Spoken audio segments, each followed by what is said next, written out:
Man just after Christmas. He said I could be his best man on one condition, that I'm very careful with my speech, that I'm aware of the audience. There's going to be a lot of family members there. I took that to mean Rich did a maths degree. Turns out you meant don't insult in front of your in-laws, but it's kind of too late to know. And off that little dig about my height. Next one I should make is that's a typical teenager. Phil was no longer a teenager. So for starters, this was his car. Red CIP, pretty special. When Phil got drunk, his giddy little face looked like this. So needless to say, when those two converged, that was the resulting impact.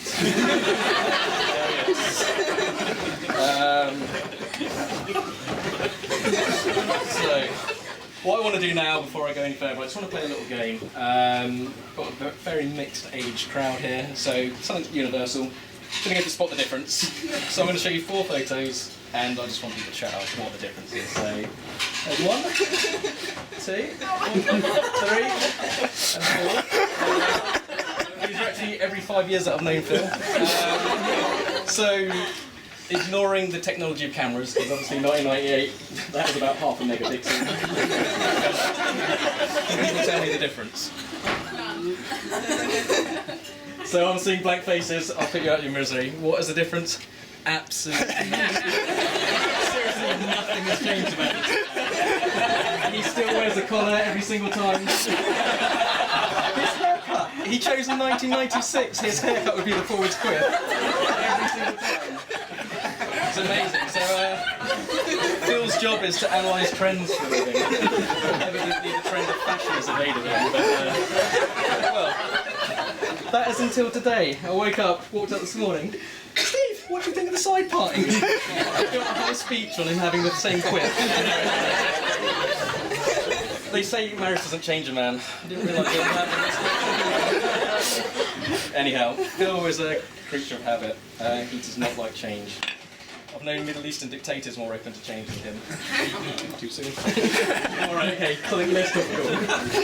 Heraclitus. So, Heraclitus, the Greek philosopher.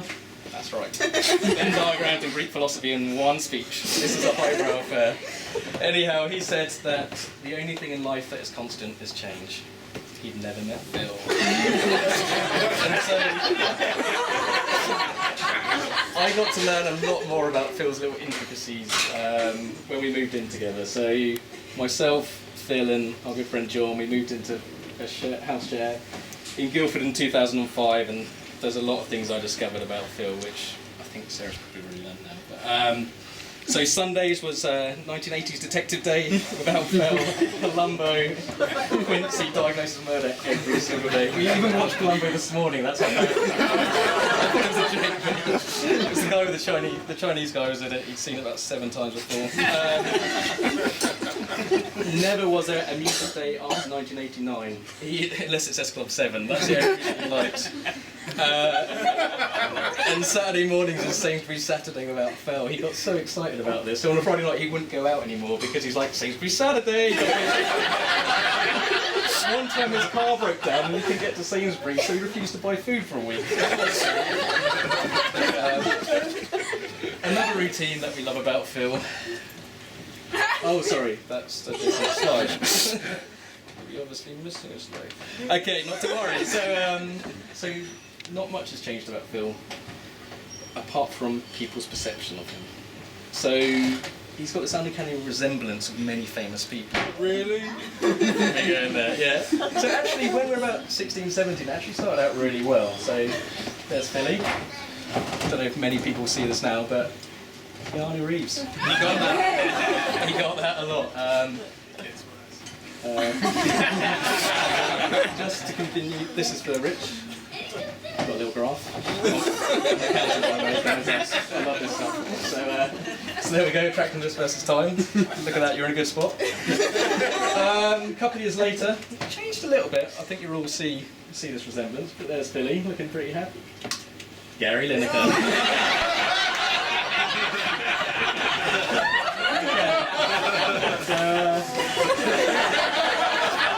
That's a good but it's still alright. Mid-2000s, things did change. Not quite so good, was it then? So, there he is. Jez from Peep Show.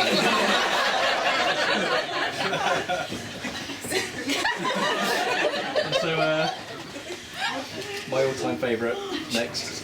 We discovered this about 2 years ago, and it just keeps me laughing all the time. So, there's good.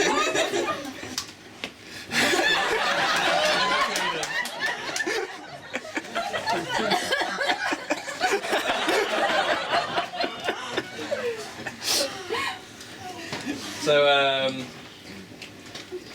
let me get these back in order. And so, there's another thing about Phil, which his routine that you will know. Well, those who know about it, that's his dance routine. It's something special. If you haven't seen it, look out on the dance floor later. Those who haven't seen it, when he's there, please do not panic. He's not having a fit. It's just what he does. And just like many things about Phil, there is nothing fluid or flexible about Phil. These are some of the telltale signs of the character.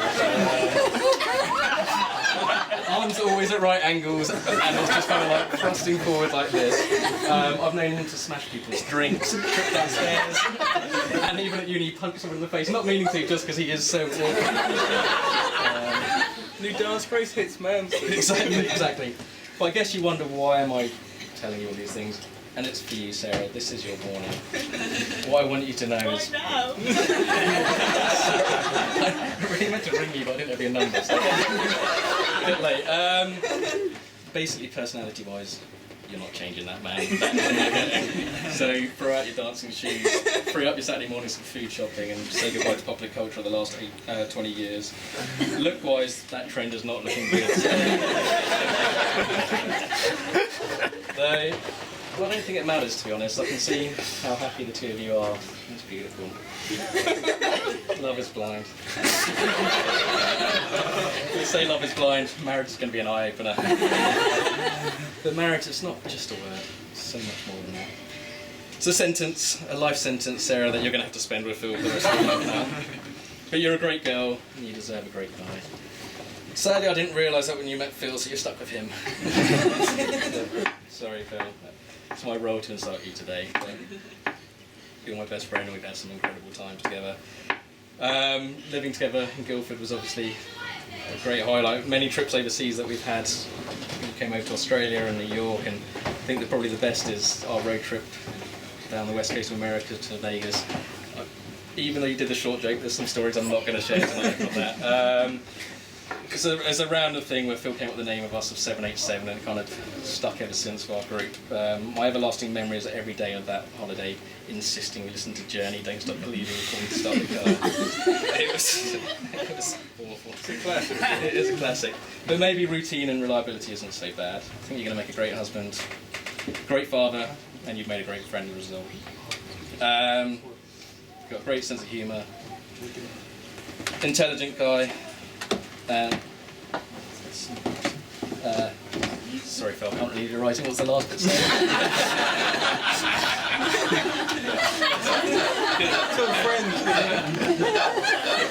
That's just about it from me.